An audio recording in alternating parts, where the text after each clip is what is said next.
Hello everyone, welcome to power physics KV. आज इस video में हम एक लिक्विड ड्रॉप के अंदर जो एक्सेस प्रेशर होता है उसका एक्सप्रेशन डिराइव करेंगे। ये जो लिक्विड के ड्रॉप हम इमेज में देख रहे हैं, इस लिक्विड के ड्रॉप के अंदर एक प्रेशर होगा जो लिक्विड इसकी सरफेस पे एक्सर्ट करेगा। तो इस लिक्विड प्रेशर की वजह से इस ड्रॉप की सरफेस पे फोर्स एक्सर्ट होगी, जिसे हम बोलेंगे the force due to the liquid pressure. अब इस ड्रॉप के बाहर क्या है? बाहर इसके एयर है। तो बाहर का जो एटमॉस्फेयर है वो इसकी सरफेस पे फोर्स लगाएगा। At every point the force will be normal to the surface और इसको हम बोलते हैं एफ एक्सटर्नल। तो अगर ये लिक्विड ड्रॉप इक्विलिब्रियम में है, इसका मतलब can we say the force due to liquid pressure is equal to external force? No. ऐसा इसलिए क्योंकि हम यहाँ पर एक फोर्स भूल गए हैं। ये जो लिक्विड ड्रॉप की सरफेस है, सरफेस पे क्या एग्जिस्ट करती है? Surface tension. और ये सरफेस टेंशन चाहती है कि ये इस ड्रॉप का सरफेस एरिया मिनिमाइज कर सके। और सरफेस एरिया मिनिमाइज कब कर पाएगी? जब ये इसको अंदर की तरफ दबाने की कोशिश करेगी। तो इस लिक्विड ड्रॉप में तीन फोर्सेस एग्जिस्ट कर रही हैं। सबसे पहले तो जो अंदर लिक्विड भरा हुआ है वो इसकी सरफेस पे फोर्स लगा रहा है लाइक दिस, जिसे हम बोलते हैं force due to liquid pressure. और बाहर का एटमॉस्फेयर इसके ऊपर सरफेस पे नॉर्मली फोर्स लगा रहा है, इसे हम बोलेंगे एक्सटर्नल फोर्स। और जो सरफेस टेंशन है ये कोशिश कर रही है इस ड्रॉप का सरफेस एरिया मिनिमाइज करने की, जिसकी वजह से ये अंदर की तरफ फोर्स लगा रही है और इसे हम बोलेंगे force due to surface tension. तो जो इंटरनल फोर्स है जो अंदर लिक्विड प्रेशर की वजह से लग रही है, that is balancing two forces, the force due to surface tension plus external force. इसका मतलब FL should be greater than F external. अब दोनों सेम सरफेस एरिया पे लग रहे हैं, इसका मतलब अंदर का जो प्रेशर है इसको अगर हम PI से डिनोट करते हैं, that has to be greater than external pressure, जिसे हम डिनोट करते हैं P आउटर से।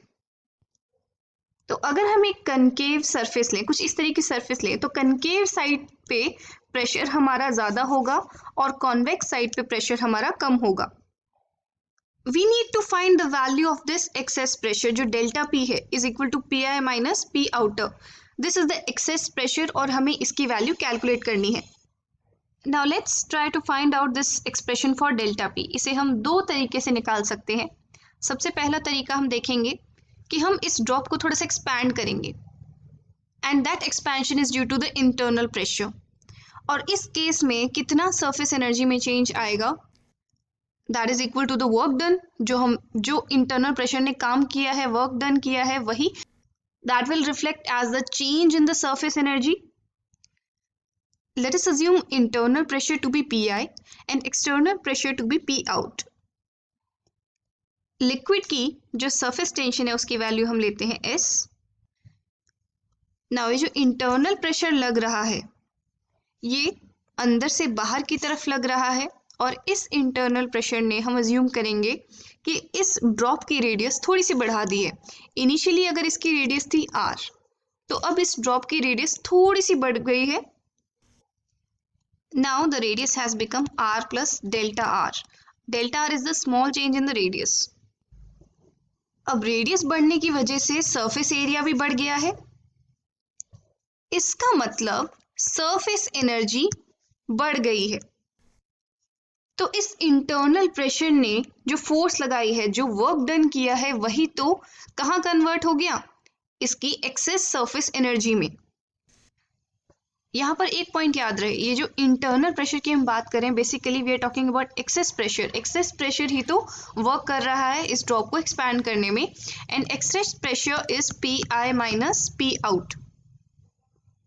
Now the work done is equal to जो एक्सेस फोर्स लग रही है इनटू कितने डिस्टेंस से ये इसने डिस्प्लेसमेंट की है डेल्टा आर के डिस्टेंस से डिस्प्लेसमेंट की है, और ये force will be given by pressure into area. सबसे पहले तो हम लिखेंगे P inner minus P outer.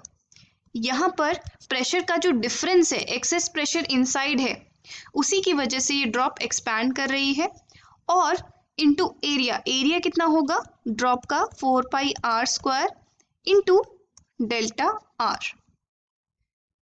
तो ये हमारा वर्क डन हो गया।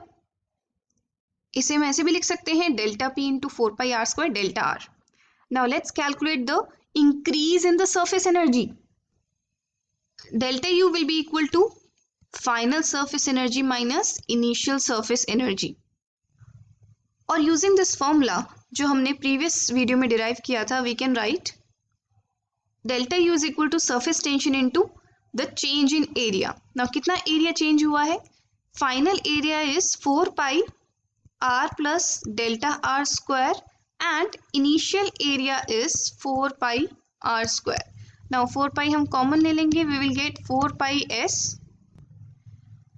और a plus b square का formula use करके we can open these terms in the bracket.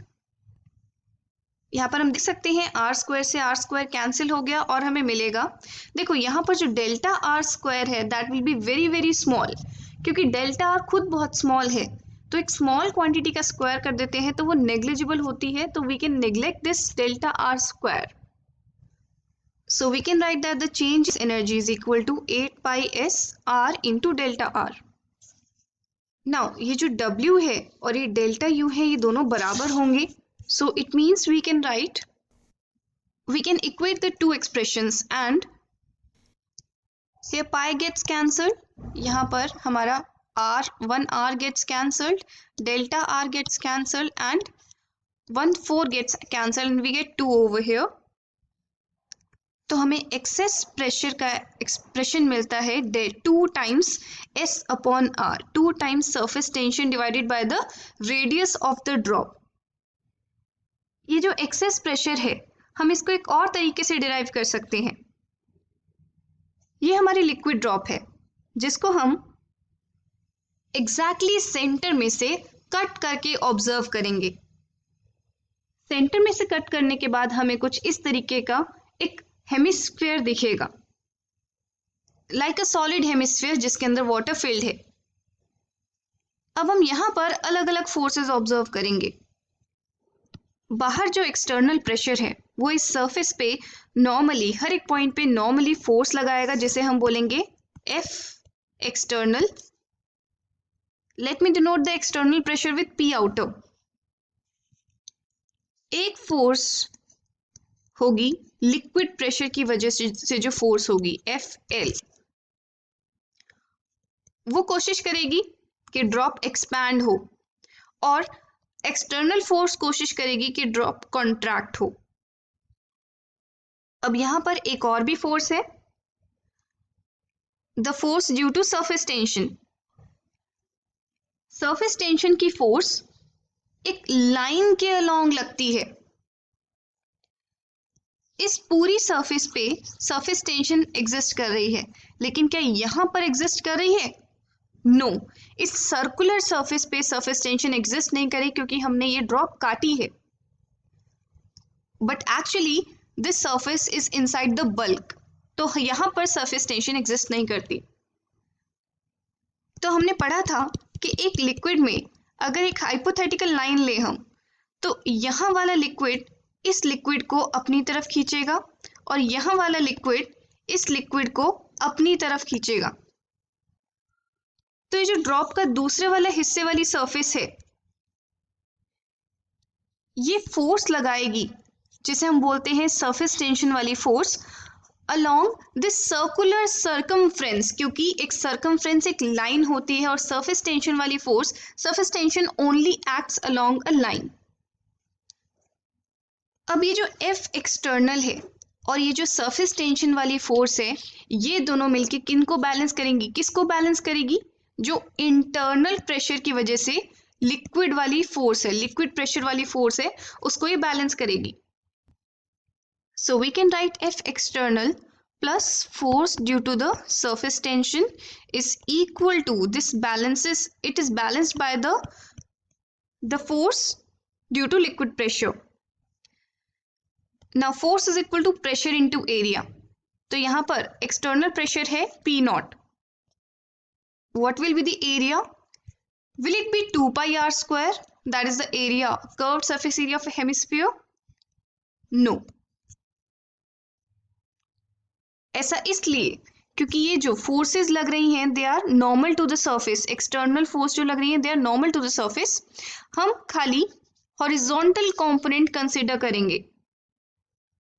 हम यहाँ पर देखेंगे कि जो हॉरिजॉन्टल कंपोनेंट्स हैं वो एड अप हो जाते हैं और जितने ये वर्टिकल कंपोनेंट्स हैं ये कैंसिल आउट हो जाते हैं. जितना ऊपर से फोर्स लग रही है उतनी ही नीचे से फोर्स लग रही है, तो वर्टिकल कंपोनेंट्स कैंसिल आउट हो जाते हैं. इसका मतलब हमें एरिया का खाली हॉरिजॉन्टल कंपोनेंट देखना है. तो अगर हम एक दीवार पे एक हेमिस्फीयर को प्रेस करें तो हमें क्या मिलेगा? हमें एक सर्कल मिलेगा and this circle will contain the horizontal component of the area of the hemisphere.